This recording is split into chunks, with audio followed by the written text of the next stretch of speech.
Congressman, thanks so much for being with us. The president expresses frustration with both Iran and Israel. He was more livid with Israel than I have heard him before.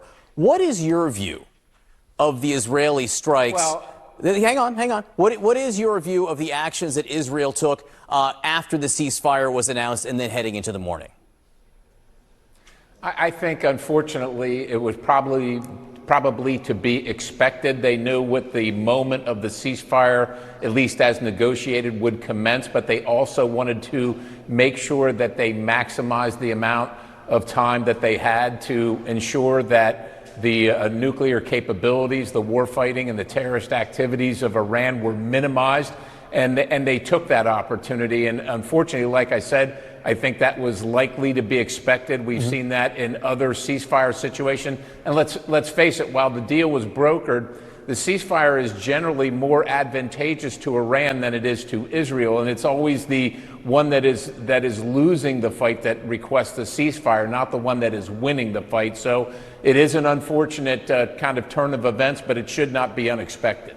The ceasefire is more advantageous to Iran, you say. You're on the Intel Committee, so you see a lot of things that we don't. But over the last 12 days, what was accomplished in terms of trying to degrade Iran and their nuclear capabilities?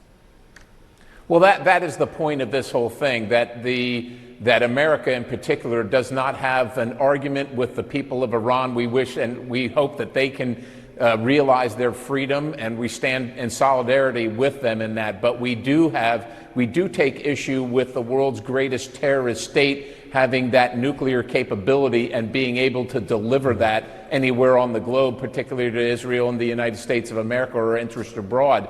And what America had carried out ensured that capability no longer exists in any time where there would be a crisis of time. In other words, where you would have to make a decision under duress because they were able to do it without notice. That capability no longer exists. Let me ask two follow-ups on that. What's the status of the enriched uranium inside Iran right now?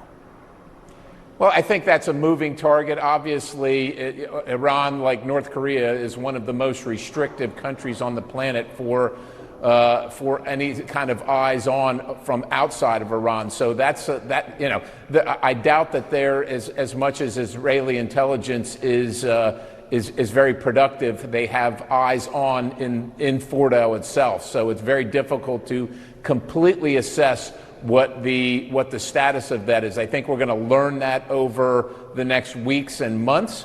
But I think the point is their capability has been significantly degraded. However, there is still a marginal threat, because the real thing is that Iran cannot have a nuclear capability at all. They're a terrorist nation and they can't have that capability. So how far do you let them get? And I would suggest that they can have no nuclear capability that's not for civilian purposes, and none of this has ever been for civilian purposes. But they still do have enriched uranium, you think, that is not for civilian purposes? I suspect that it's hard to say, but we'll put it this way, I wouldn't be surprised if some of it still exists. And they are still a terrorist regime, in your mind? They absolutely are. They have never changed since the day the Ayatollah took over, and they threaten their neighbors not only in the region but around the world. That has been their history. That's who they are.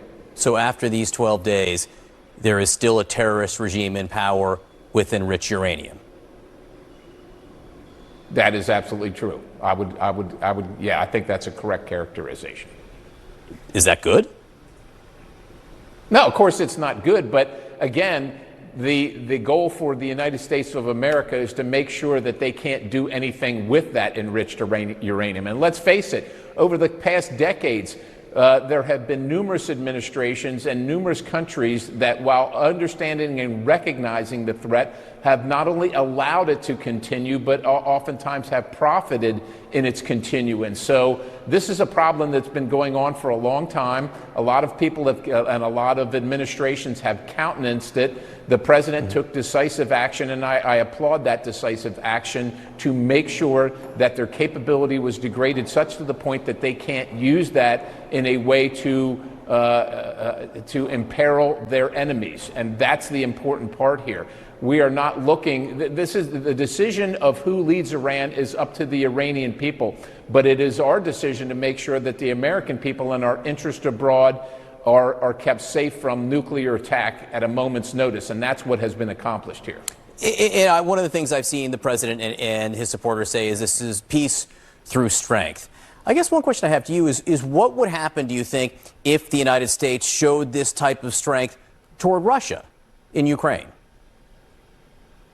Well, I think that Russia should take heed about this president's resolve, and once he makes up his mind. He gave Iran a lot of rope, as you know, coming in. This has been going on for a long time, but he told Iran they've got to negotiate. He laid out the parameters, but at some point when he's at the end of that, he makes a decision, and it was clear that Iran hadn't changed their course. They were just going to continue to play us out for time and keep developing their capabilities. And I think that countries like Russia and, quite honestly, the Communist Party of China need to take heed. When this president says something, he means it, and he's going to back it up with action. Congressman Scott Perry from the Commonwealth of Pennsylvania, thanks for being with us this morning. Thank you very much.